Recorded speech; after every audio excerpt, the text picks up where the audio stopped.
Yes, the first one was Please Please Me, and the second one now is titled what, that you're working on? Book right now is called Beatles in Process, and what I'm looking at, it takes a kind of, it grows out of that first book.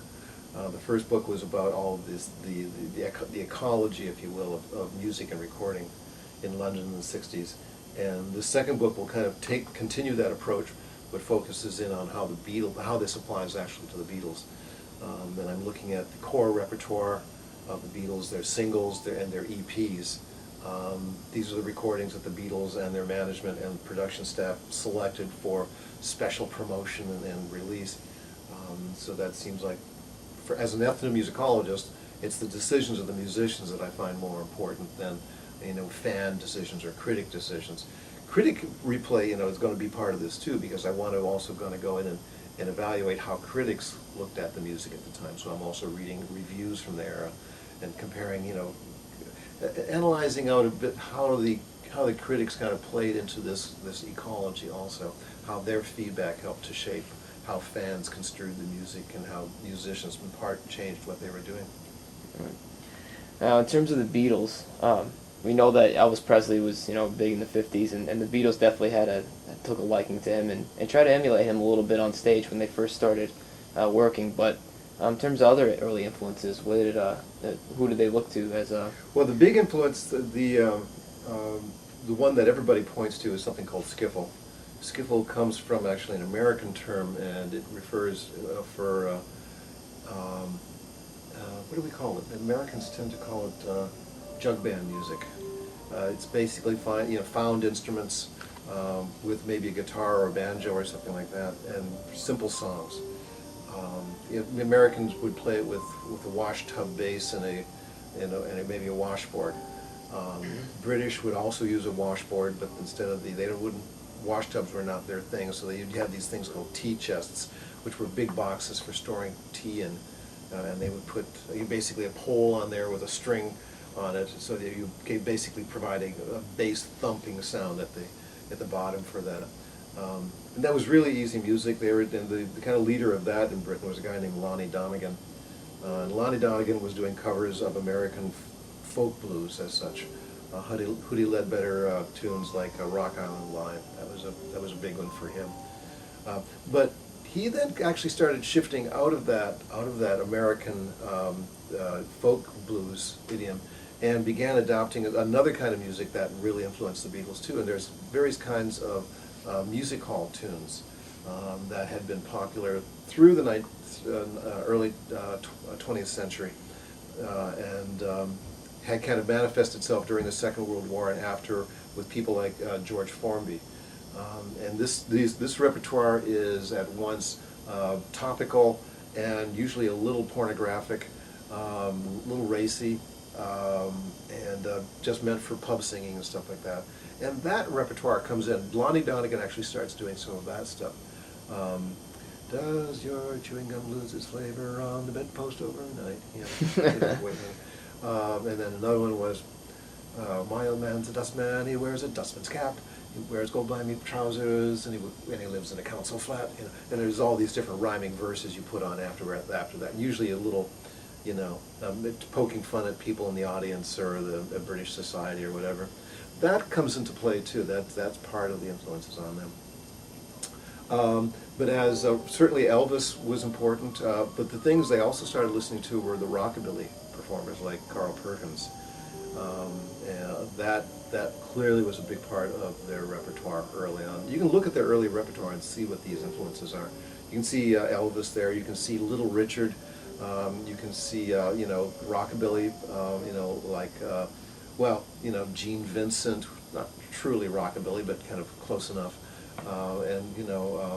Carl Perkins and Buck Owens, and there's all of this stuff kind of melding together. And then, in addition to that, you've got this in the early 1960s, this flowering of American pop music, where with people like Phil Spector, and the Ronettes, the Crystals, the Shirelles, the Donnays, all of these, for the most part, young black female singing groups.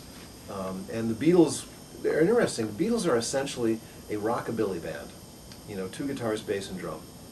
It's the setup that Buddy Holly used. They covered Buddy Holly tunes for sure. It's the backup basically for Elvis Presley when he played guitar. It's that it's the Carl Perkins model, yeah, and it's that so that you have that kind of rockabilly band, especially with George Harrison. George Harrison was a big rockabilly fan, and so you've got a rockabilly band doing, a repertoire, kind of adopting in a repertoire by black females, young black females from the early 1960s, like the Shirelles. So, so Baby It's You, for example, or Chains, which comes from the Cookies. They will take these tunes and kind of adopt them over. And they do, there's also kind of American R&B tunes like for the Isley Brothers, Twist and Shout, which the original of that is all with horns and with a rhythm section. And the Beatles basically do that with a rockabilly band, with the guitars and the vocals. They take the vocal, if you will, model from the Shirelles and the horn structure from the Isleys and kind of merge it, so you get this unique version of Twist and Shout for them. So there's a lot of early influences like that. So they were playing a lot of simple songs, you mentioned. They were playing mostly covers, with not too many original songs, but as you mentioned, covers based on the Shirelles, like Chains and Boys. Yep. But what made that so Chains popular? of the Cookies, the Boys were the Shirelles. Right, Boys of the Shirelles, right. But what made it so popular? Prior at least to their 1964 America arrival, why was it so popular? Why did they get so popular? Well, you can read the review of Please Please Me in New Musical Express, January 1963. The advertising for it described Please Please Me as the recording of the year. Right? They'd had one recording before that. It was Love Me Do. It had gone to maybe, depending on which chart you're reading, like number 17 or number 18 on the charts. People had heard it, and there was certainly a little bit of buzz about the Beatles, but nothing spectacular. The reviewer comments that he thought it was maybe just a little bit early to be describing this recording as the recording of the year with 50 weeks left to go in the year. But he says, what is really remarkable about this recording is that it sounds like nothing else on the airwaves. There is nobody else sounds quite like this.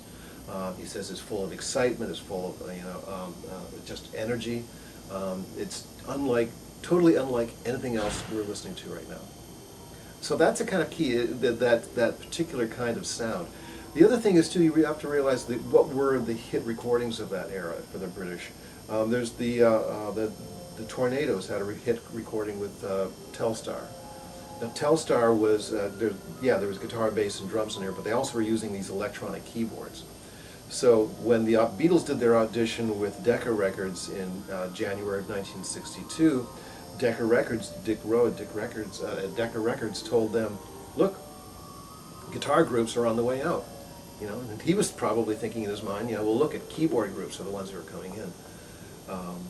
There was a resurgence of interest in the Buddy Holly kind of sound, and maybe the Beatles kind of rode in on that Buddy Holly kind of sound. But they were playing something really radically different at the time. Rock had kind of slipped away. There were still certainly rock and roll musicians still playing, but the Beatles managed to kind of find a niche at just the right moment. You look at the Beatles' history, and they were almost always, especially their early history, they just happened to be at the right place at the right time with the right goods. There's a lot of coincidence there that goes into it, and that's a big part of it.